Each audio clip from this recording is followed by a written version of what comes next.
Hey Susie, Hello, how are you? good outing. Good. How's your week? Hi. How's your week? Good. All right, cool. Yeah, awesome. You? Yeah, not bad. I'm good. All right, cool. I'm gonna get straight into it. So I'm just gonna quickly share my screen. Okay, and let's go. Okay, so all right. So this is how to write, publish, and promote a Facebook. And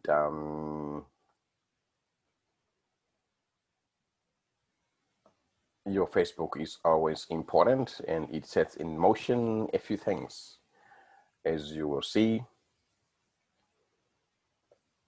Okay, so just a brief background relating to me, and then we're gonna get into deeper into it. So basically, award-winning author, digital entrepreneur, certified copywriter, and early adopter on the Kindle platform. You soon discover what that is about as we proceed. And that is for Uncommon Destiny, Uncommon Partner. Right, so there below, I think at the background is Janine Alice, that is the founder for Boost Juice. Very big Australian icon, and then in the background there, the price of fortune. I think that's Kerry Parker, and the other one, I think the orange one. This is marketing by Seth Godin, one of the popular marketers out there in the world. Okay, so essentially, I've got published works on Amazon, iTunes, Kobo, etc., and went into television at the age of 19. This was overseas in Zimbabwe. So I think we had an audience of about 800,000 people per week. It was a show in the morning, but in the evening one was going to be, it was a different format by someone else, and that had about what, probably 2 million people or something like that. But ours was between 800 to 900,000 people every Saturday morning. So that was my first taste of the media and all that is fame, so to speak. So learned and worked across many industries overseas in Africa and of course right in Australia. And I've always had a passion for learning and continuing education and continue to reach thousands annually through my blogs, books, etc. This is Brendan Richard, one of my early mentors. And this is Darren Stevens, based in Melbourne. I think this was his Millionaire Mindset event, probably the last Millionaire Mindset event he did a few years ago as he's moved into other different things. Big question, why write a book? A book is a good way for the following. It's a good way to entertain people, for those who love to write fiction, and also a good way to share a message, and of course helps in fostering thought leadership. And also a good way to productize your knowledge in the new economy. A book is also an asset. One of the big advantages is, of course, you get to create it once and you can get paid multiple times over. Whilst you're sleeping, your book could be sold out there. Now, I think this past week I posted something on Instagram, because on the Facebook page, in all of the Facebook groups, someone was asking, how do you get, I think they're talking about agents to contact you. And I'm like, I always get those all the time. And then I shared a screen on my Facebook page, I think, or Instagram of one of the letters I get. And I'm like, I get these all the time. These are literal agents that reach for you. So because what's happened is, because what has changed, so you're finding that a lot of traditional publishers, they get into the market, they're looking for people who already have stuff out there. That's one. Not only that, but some of them work with literal agents. So some of the literal agents, what they do is they get into the market, they look for something that's already out there. Then they try, because when you release a book, you'll be details about your number and everything. So it's not unusual to get a phone call, get an email. So the one I shared, I think, on Instagram was one of the emails I got recently. So I got two from two different people, two different companies. So one of them I'm taking up on the offer. So it's going to be like more of a partnership. So that is one way. We talk about that more about that. But I only needed this one for this one. The one I'm taking up, this was actually for a book I wrote last year, Unapologetically Single. So I'm taking up on the offer, and we're gonna have a partnership because I feel that particular partnership will help me a lot in terms of some of the places they're taking it to in America, American libraries and stuff like that. So that's just an offer that I'm gonna partner with them in that regard. But obviously, the most important thing I want to stress is that part. You create it once, and it can wait for you to get paid multiple times. So this other week, I think I posted on Facebook stories a notification of my royalties, which was coming through, two of them, on US royalties and then Australian royalties. We'll get more about that later. Okay, so it's also a good way to stamp authority. A book gives you authority and also gives you credibility. And yeah, so one of the things I want to do is explain how these two are different. The old economy versus the new economy. There's a reason for that because the world has shifted, and I think this year it's more pronounced than previously. So we were taught growing up, you trade time for dollars. That was an old economy, and the traditional model was you work at the same company for decades or years. And I think my dad worked for the company he's working for, sugar manufacturing company, for what, 40, 50 years, something like that. So that is what you'd find many people who have worked many years ago. You find that they've worked for companies 30, 40 years, but this is different for the new generation. But the new generation is known for moving around. People work 2, 3 years, they change, move around the company, 3, 4 years. And I've seen that over the years of people that I worked with. A lot of them, after 3, 4 years in the company, they move, they go across. I remember someone I worked with, a toaster for the UK. Going back to the UK, I think they left March last year. By May, they went to Canada, and then May, they went back to the UK, worked for, I think, University of London School of Business. Yeah, London School of Business. But by the time we got to June, July, by the time we got to July, August, no, September, October, they moved into a telecoms company, which made sense because Telstra is a telecoms company. And they find themselves back into a telecoms company after leaving London School of Business in a few months. That's what we live in. Okay, so in the new economy, it's about you package your knowledge and have someone across the globe buy your book, etc. And also there's more freedom. There's no ceiling to what is possible. And I think if you go on Amazon, you see that some of my reviews are coming from everywhere. I've got reviews from Adelaide, I've got reviews from America, and that sort of thing. Now, here's what stops many people from writing their book. This just to give an insight. Yeah, first one, fear of what do people think. Many people struggle with this. The other one is loss of worth, which is very deep. Now, in Recode, I address that in a whole lot more. And the other one, the thinking that you need to have a title, church titles. That's why I see sometimes people flaunt their titles. In the old days, yes, a lot of people were programmed to think that in order to do certain things, you need to have a title, but the world has changed. You don't need a title. It's just about you and your authenticity. This one is big. I talk about it as well in Record, Fear of Success. And yes, the other thing as well is many people have not given themselves permission to succeed. So hating on other people's success tells the subconscious that success is bad, okay? And constantly shooting down or having a negative attitude towards successful people causes us to associate success with being bad, and hence the subconscious won't allow that to happen. There's an element of integrity there because you cannot say you want to be successful, but you're hating people who are successful. That's just from a alignment perspective. Then we also talk about the subconscious, which you talked about, because when you hate people who are successful, subconsciously associating success with being bad. So the subconscious does not want you to be bad. So next time you want to be successful, guess what the subconscious will do? The subconscious will say, what? You want to be successful? No, we don't work like that because being successful is bad. So you self-sabotage.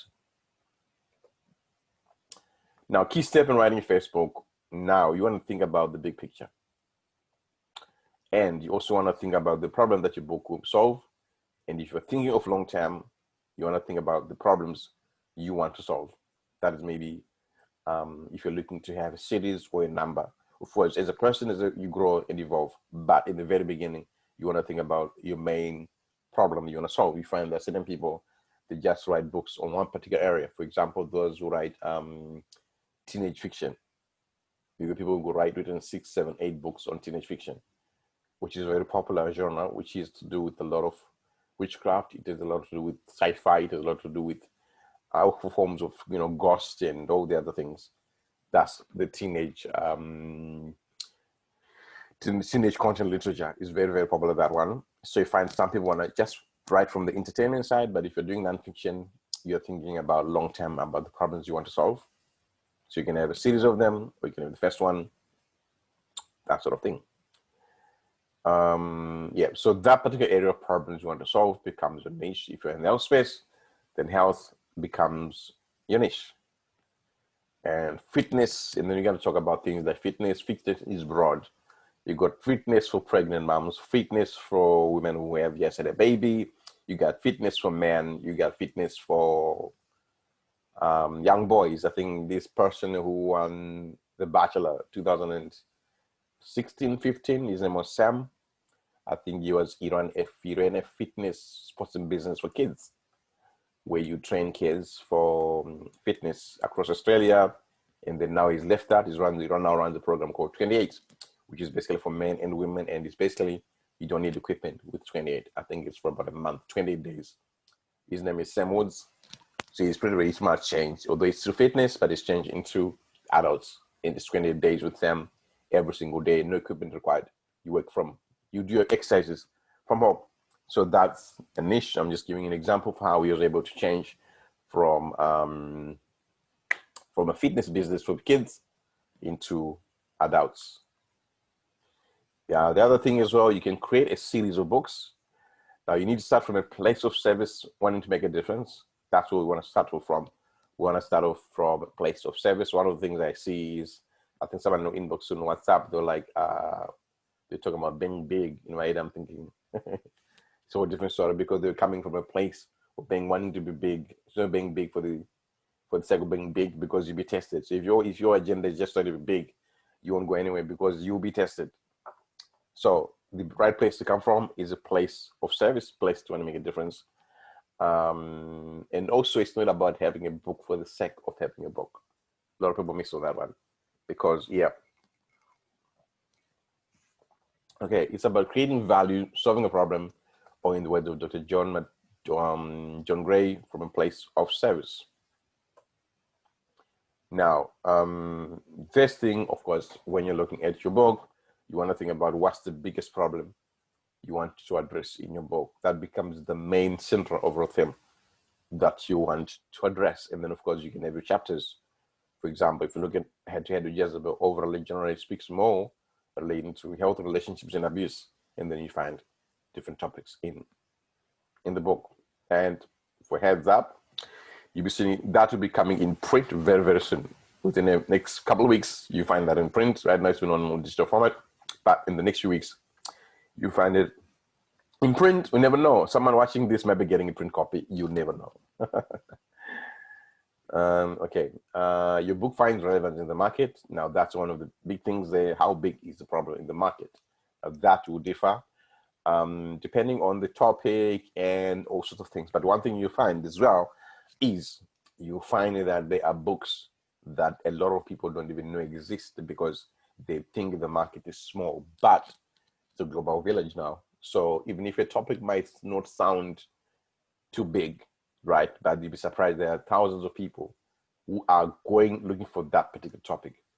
For example, vertical gardening. Vertical gardening is not fancy. It's something that's not fancy to the ordinary person. But for people with a green thumb, those into gardening, they know what vertical gardening is, and they're actually hungry for vertical gardening. They want to do it. And just give an example. For vertical gardening, to the average person, they don't know what vertical gardening is. But you'd be surprised that actually plenty of people who are already in the whole world of food and gardening who actually love stuff of vertical gardening. So that is the other one. How big is the problem in the market? So That's why it pays to have the tools as opposed to assume, because you cannot assume that just because you don't know something doesn't mean that the world doesn't have demand for it. So, right. So now the other thing we're going to look at is marketplace versus target audience. When you talk about the marketplace, you often mean that the overall marketplace not paying attention to religion or spiritual beliefs. For example, a medical doctor is needed in the marketplace, no matter his religious beliefs. For most people, when you go look for a doctor, you don't look for a doctor on the basis of religion. That I'm looking for a Muslim doctor, I'm looking for a Christian doctor. Some people might be picky, but majority of the people, they don't care. All they want to go when they go to a doctor is they need the help with whatever the issue is. So it doesn't matter whether someone is a Hindu, whatever the case might be. I've worked with people, I've worked with Muslims, I've worked with the Hindus, I've worked with, all different people. But so, because at the end of the day, it's the marketplace. Everyone is accepted. Does not matter what your religious belief is or what your spiritual affiliation is. Doesn't matter. It's the same thing here, where you were talking about the marketplace, the broadness of it. But then, of course, we then talk about niches, sub-niches. So, target audience, that's right. So, who are you talking to?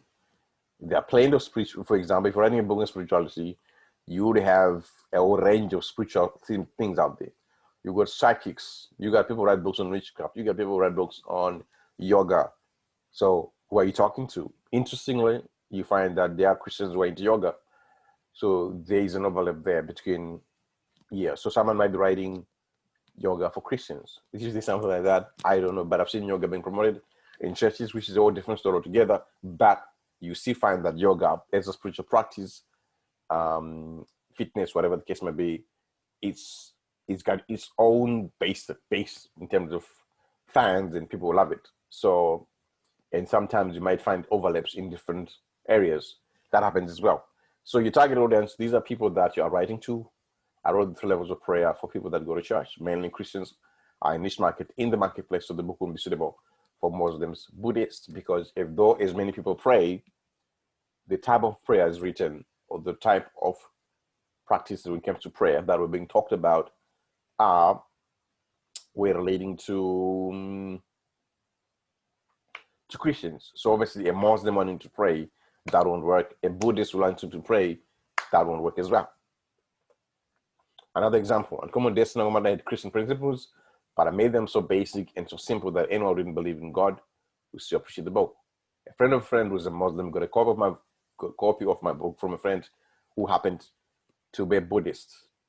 So the Muslim friend read the book and later told me that found the book amazing and applicable to life. To me, this confirmed that I made the right decision, because that's exactly what I wanted to do in the beginning. I didn't write a book that would only be read by Christians. I wanted the book to be read by different people and to get value from it. I want to give it to one of our former managers at Telstra, and he's not a believer, but he got a little value out of that. So, point being, you have to be strategic and think deeply. Otherwise, there can be destinies connected to your book. Now, so the Jenkins Group are a secular company. Despite the book having Christian themes, it got awarded the award, meaning again that I had made the right decision, share the book in that particular way. So you see how that big picture plays a part in how everything falls on. Now, paradigm shifts. Just because you're a member of one religion doesn't mean your books have to be confined to one particular region. I've seen this so many times. Some people think that. For example, I'm a Christian. People think that, just because I'm a Christian, it means my books have to be, every book I write has to be about Christianity. It doesn't have to be so. But my Christian values can come through. And I think in every book I've written, you see that my Christian values will still come through, although it's not necessarily going to be about preaching to people all the time. That's the way I want to do it. And I'm allowed to do that too. Everybody's allowed to do that. This is why a lot of people miss people, because there's some people who come in the world, they do what they do. People have no idea what this person believes in. They have no idea what this person does. It works on so many levels. You find that people are doing incredibly well. People have no idea that this person they're following actually is a Buddhist, or this person they're following is a Muslim. It's only when you go behind the scenes to research who this person is, that's when you find out, okay, they believe that. Or maybe through their work, you could be in the second, third chapter, like, oh, wow, okay. Or maybe at the end, whatever the case might be. But bottom line is, this is a paradigm shift. To say just because you grew up in one way doesn't mean that you are obligated to stay there and just write about that.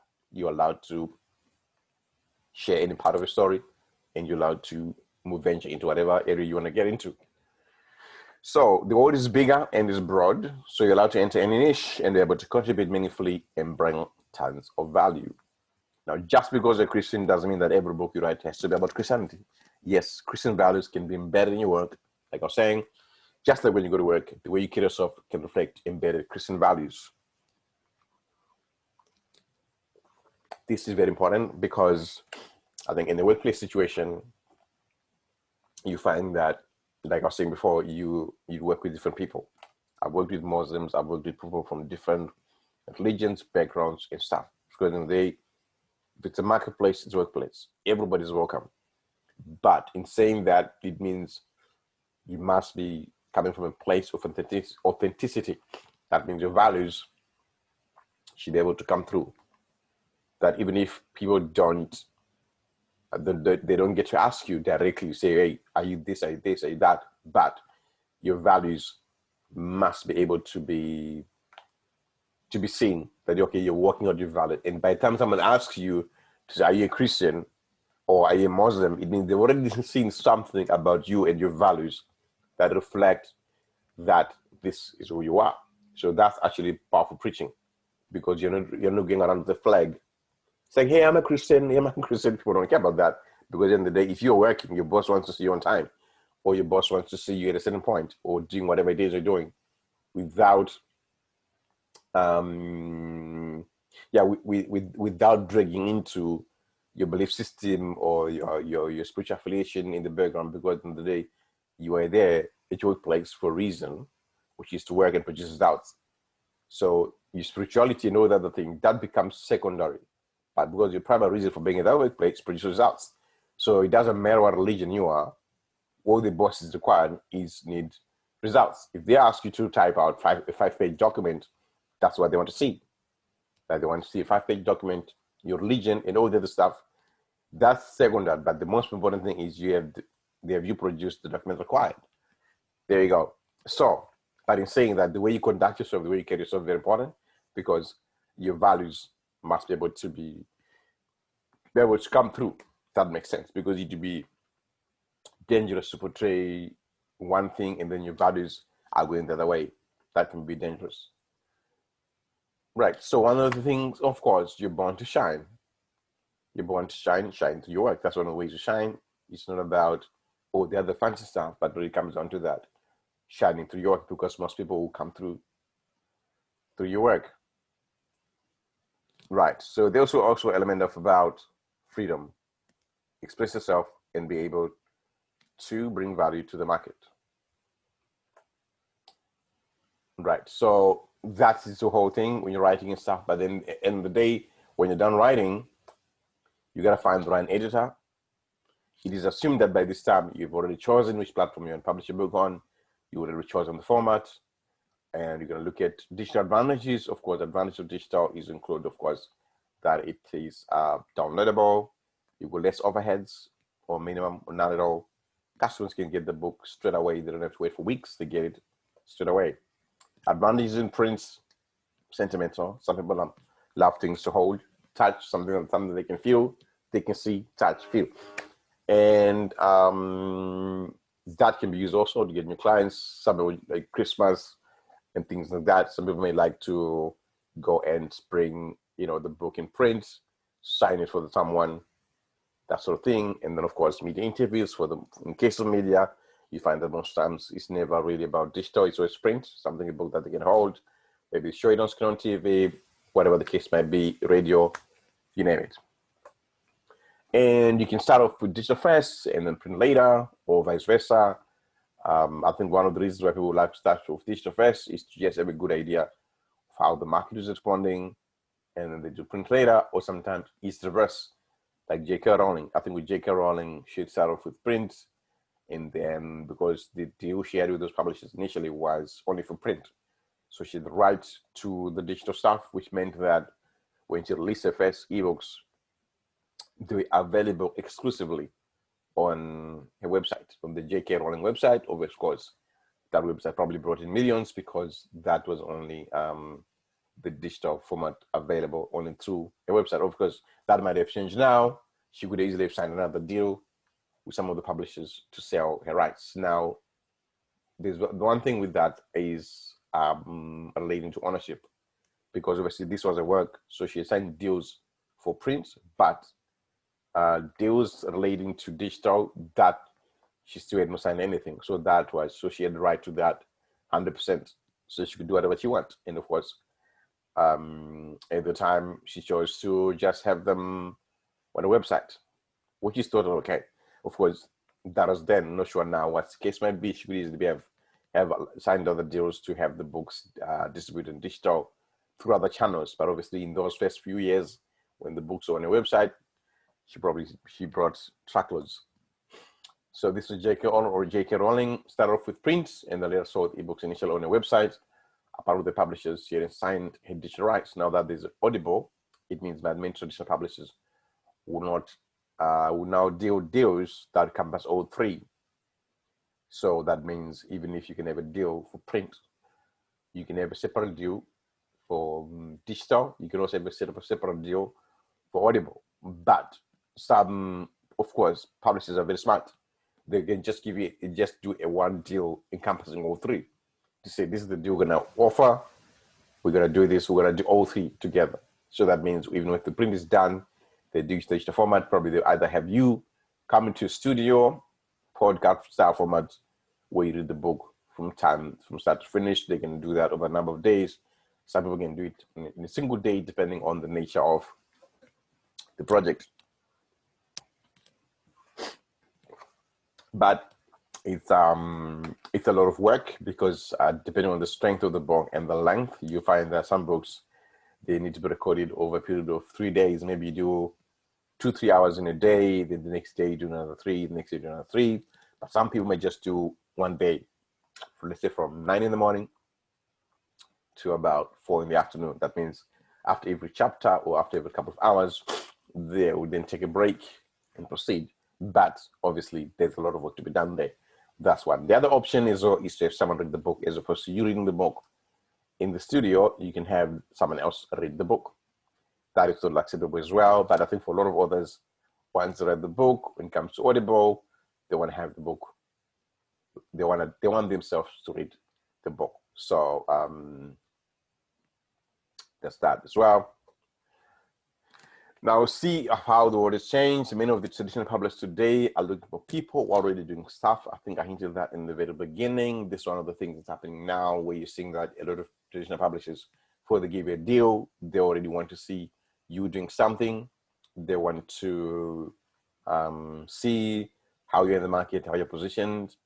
And some of them will do a good check on you in terms of many things, which is different from old days. Within the old days, it was all about submitting your book and pitching, which is still happening, but 9 out of 10 is now the other way around. Publishers are coming into the market looking for people already doing stuff. So you find that some people can be approached because of a blog or because of a book that's already existing, like in my case, where you have all these different people reaching out because of a different book that they've seen. So you find all that as well. You find people who have written blog posts that's gone viral, and it goes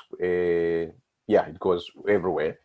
And then out of the blue, publishers coming offering deals because they wouldn't realize that, oh, this person is a good track record. And I think I saw that with Sarah Jakes. I think when Sarah Jakes got divorced a few years back, I think she just came out in the open about a divorce, and she did a blog post that went viral relating to a divorce. And I think shortly after that, she had a book deal, and I think it was probably a book deal for 3.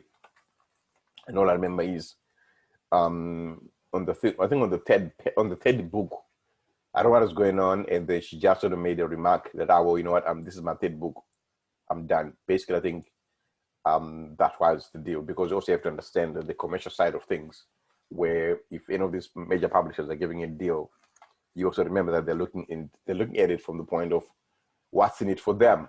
So obviously, Sarah Jakes just had a divorce. The whole thing went bananas, and the blog went crazy. So that way, shortly after that, she went into a deal.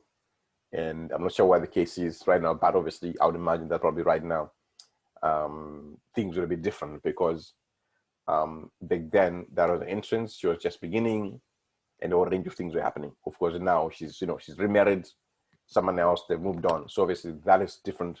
It's a different landscape altogether. But I'm not here to talk about average. But I'm just giving an example of the fact that what I saw was, as soon as she wrote a blog post announcing a divorce, and that blog post went viral, it wasn't long after. She got in the book deal, and then yeah. So I wasn't surprised, basically, because I kind of saw it coming, because I knew that's how this world is structured. So there is that as well. Right. So many of the traditional publishers sometimes want to know how wide is your network. At the end of the day, let's not forget, it's a business. And it's not surprising that many times book deals come when you've had a viral blog post, or you already have a big following. And of course, this one, I think I hinted this a bit on in your work. Any content you put out there, you are the creator, you own the rights to it. Should you decide to sell it, you decide to whom, and you write to check how much they're offering, and you're free to say no. Very important. Just this morning, I was listening to Tyler Perry. I think he just become a billionaire. And one of these quotes that I saw was, "I own the lights, I own the sets." Powerful thought. I own the lights, I own the set. Because right now, I think he bought a land for $30 million for the studio that they used to film Black Panther, partially. And then he spent, according to Forbes, I think about $250 million to develop that. And I think he's the only man of color in the US who's got a studio. So he's been official this past week. He's been officially recognized as a billionaire. So, but one thing I think that I caught from the quote I saw this morning was, I own the set, I own the lights, because he owns the sets to all his studio. I think there are like 12 stages in his studio, whatever area that is. Each of the stages is dedicated to 12 people, famous people. One of them is Oprah, and many of them. So because he said he owns the stage, it basically means it's the 5 companies can come in one day. So we want to use that stage, you want to use that stage. That means every single day, different studios can be coming in every single day. Of course, they have to pay to use those studios, to use those lights and stuff. So the important one way comes in again. So we have to go back to original intent and purposes. That's when we talk about choosing platforms. We've got Kobo, got Amazon, got Barnes and Noble. And then, of course, interconnected. That many of the platforms are interconnected. Once I've been one main distributor, then forwarded to everyone else in the food chain. I think I did that with Ex Libris. All they had to do was they took that and then had it on one, and then got into all the different spaces. But I only worked with one person. So there are many ways to promote your book. You can use things like press releases, Facebook ads, YouTube videos, content marketing, etc. Because it's a very big topic, what I've done is put something together for you guys. So if you're watching this, if you're watching the recording, below this video, you see a tab or a button, and you want to press that and proceed from there. Now, I've created an 8-week coaching program, the Unleash the Book Within program. And this program is mainly for bloggers, YouTubers, content creators, thought leaders, new authors, existing authors, subject matter experts, thinkers, and the like. So it's 8 weeks, but you've got 6 weeks of content plus 2 one-on-one calls with me. So 6 weeks of content via live webinars, recording them available. If you miss it for any reason, and so if you can't make it to the webinar, you'll be getting an email sent out with the webinar straight after. So things included, we're going to be looking at tools to research a book idea. This is a big one because I know a lot of people are in the stages where they've got the book idea, but they don't know how to do the research, all those things. We're also going to look at how to use Amazon marketing tools effectively. And things like how to generate leads using Amazon. And like I was saying, I got my last quarter royalties last 2 weeks. And one of the reasons why we're able to do that is, of course, I use one of the things I'm going to be showing you there, which is actually how to generate leads using Amazon. We'll show you during the 8 program how we do that. And you will also learn how to own the race course, not the horse race, because no matter which horse wins, if you own the race course, you win. There are two things there: owning the racehorse versus owning the race course. So if you own the race course, you win. It doesn't matter which horse wins. There you go. And also, we're going to look at how to optimize YouTube videos. Now, just this was a while back, I posted, I just showed, I think it was on Instagram, how I took all my videos. I took them to the front page of YouTube. Yes, so I think on the top, yeah, so this was like the same day I posted the video. It went straight to the front page of YouTube. There are many advantages of that, so we'll be looking into that and some of the key things you can do to optimize for YouTube. So here's what you get. Many people start with traffic, so they get crickets after listening to the books. So to combat, we have a traffic masterclass on all the weeks. Yes, so I think that should be week 4, week number 5, somewhere there. But in one of the weeks, we're going to have a traffic masterclass where we look at traffic, which is a very big important, which is a very important thing if you're doing anything online. And by working me, you collapse the timeline. What could normally take you 5 years, you can do that in less time and things like that. Basically, collapsing the timeline, collapsing the timeline. Okay, so final one-on-one call is during week 8. So you get a first call, and then you got 6 weeks of content, and then week number 8. Yeah, so by working with me, you get to get stuff done. You break through the barriers that have stopped you. We cover those. We actually talk about that in the very first week. I'm going to ask you a few questions, determine a few things, and then of course we have the 6 weeks of content to, yeah, also some of the things we'll talk about that, including how to use content, generate leads, and then of course week 8 and week 1, one-on-one live calls where you get to ask any questions that you need clarity on. And straight after, you will get, once you sign up, you get an email, and then I'll send another email with calendar links. You can always book your appointment, what time you want to have the call. I don't mind, even though I'm in Australia, I don't mind talking to anyone from any place, depending on the times. But you have plenty of times to choose from. And whatever time is free, you can always lock that in, and then we can get to talk. Right, included, of course, is also a private Facebook group. You also get weekly assignments to get you moving, element of accountability. Price for $9.99, but today you only pay $2.997. So if you're watching the video as well, you just use the button below this video to follow through. So right, so normally this is $549.97, but of course today only is $2.997 for the current intake. Right, imagine in the next 8 weeks being ready to release your first book or first digital product. So that's what we're looking at doing. That within those 8 weeks, we're gonna put you in a place where either you're ready to release the book, or ready to at least to get your first digital product out, or at least you're in a place where you know exactly what to do.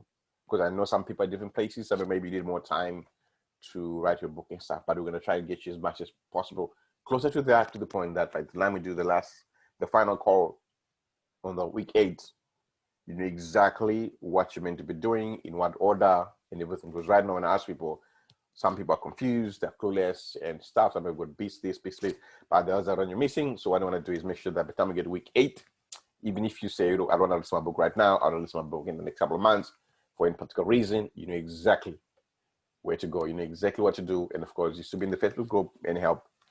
You can always ask as well. So this basically means while you sleep, someone else will buy your book or digital product, even if you're not ready to release yet, but at least you have a clear roadmap, unlike many of us still confused. Because I recently had, I think I showed that on my Instagram and Facebook, that I know 2 people now, took them 20 years from having a design and idea for the book, to actually having the book in their hands. It doesn't have to take you 20 years. That's what this program is about. One of the first people was the pastor. I think this was last year when I found out, when the pastor was releasing the first book and announcing it, and they talked about, you know, that it'd been 20 years and from the time God spoke to them about it, and even for them to actually eventually do it last year, that like God has begun to ask them, I say, are you gonna really do it? So this is what happens when you're conversation with God, because for a range of reasons, people take their time, People take, they procrastinate, all those range of things pop in. But obviously, if you're working with someone who's done it, then we collapse the timeline. It doesn't take you 20 years. So if you look at that, and then the other one, I know that the person came through by email, this if you expect, found out as well that, okay, fine, this person again, 20 years. So I thought, hang on, this is crazy. 2 people took them 20 years. How many people out there? Plenty more, probably hundreds of people are in that position where, but anyway, for these 2, at least we, celebrate that they managed to do that. But I also know that there are probably hundreds and even thousands who never did anything. They just, up to now, even some of them even died with the box in, still in their heads, in their minds, in their hearts. Like Dr. Maslow used to say that the cemetery is the richest place in the world because, number one, there are movies that people died with that never saw the light of day. There are books, there are poems, there are songs that people never released that never saw the light of day. So the cemetery, you always say the cemetery is the richest place. And it's true for most musicians. I was talking to my friend the other day that one of these guys passed away, written 5 books. And one of the musicians as well, I think they released new music that this musician left, but he died a long time ago, the last year or the year before. But there's music that's coming out now. And I said, with music, I'm not surprised because I know that when I spend my time in TV and stuff, you can't find that. So a lot of musicians, they'll leave music, a catalog of music unreleased. Michael Jackson did something. I think by the time he died, he left a lot of unreleased probably albums. And Lisa Presley had the rights to that. And the same thing with people like T.D. Jakes. I think he's one of those. He's got all different things of, with even authors as well. There's some people like that as well. They could have actually something I might actually do, where they always have like 2 or 3 books in the wings, unreleased yet. I think it was, it's talking about this. I think it was one of these guys on Instagram was talking about this book that T.D. Jakes released this year. You worked it only last year.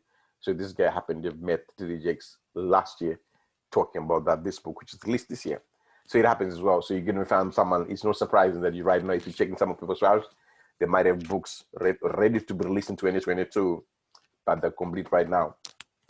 Some books ready to be released in 2021, but they're complete right now. People do that. Same as companies like Amazon. Jeff Bezos is known for doing that, goes into the future right now. Companies, maybe some companies will have softwares or new phones designed, which will come out in 2021, 2022, but they're ready to go right now.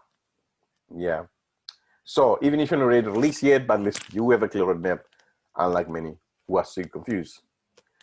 Of course, weekly assignments to keep you accountable and help you take action. Okay, so for this intake only, that's $297, but ultimately the normal price is $497. And to access, just follow the link. If you are watching this, if you're watching the replay, follow the link below this video and go on. And then, of course, if you're watching right now, put the link in the sidebar, in the comments box, and yeah. So by working with me, you avoid costing mistakes that others are making, potentially costing them thousands. You learn how to research your book and your idea before you even start writing. You will learn how to generate traffic for your work, and you won't have to depend on or beg friends to show posts all the time. You're finally able to break through the barriers that have held you back and finally get that first book out of you and be a blessing to someone else. First one-on-one course beginning 14th of September, and the live webinars start the week after that. So if you can't access live replay will be sent to you. Dates, times of webinar will be sent to you via emails as well. To get in, click the comment below this video or go to the comment box link. You only live once, so get clarity in the clear roadmap and things you can start doing to put an asset that you can be proud of, and don't allow it to take 20 years. It doesn't have to take 20 years. You can collapse the timeline to get where you need faster. Okay, so thanks for joining tonight, and that marks the end of this webinar. And of course, if you're watching the replay, just follow the link below this video and proceed. Any questions, you can reach me via my social networks, or you can email me as well, not a problem. And as soon as you sign up, you get an email sent to you in terms of what's happening next. And then of course, within a few days or so, you get a calendar link sent to you, be able to book the best time for you. And like I was saying, I'm cool. I can do anything. You find that there'll be times, depending where you are, there'll be times probably that'll be early in the morning here, whatever the case might be, to allow you, give you more time to find the best time for you, and then we have a chat. That's for the first of for the first one-on-one calls, and that email link will be sent to you the next couple of days to make sure that by the time we get to the 14th, you will have those you have the appointment, the times booked in, and then we after that get into the live webinars and stuff like that. And I think that marks the end. And thanks, Susie, for joining in. So, okay, where are we?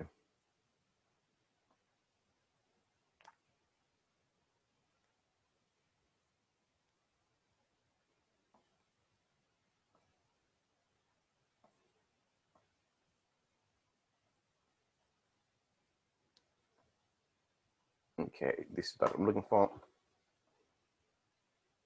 Okay, so what am I looking for now? Recording done. All right, so if you're watching, follow the link below this video, and thanks, and see you on the other side.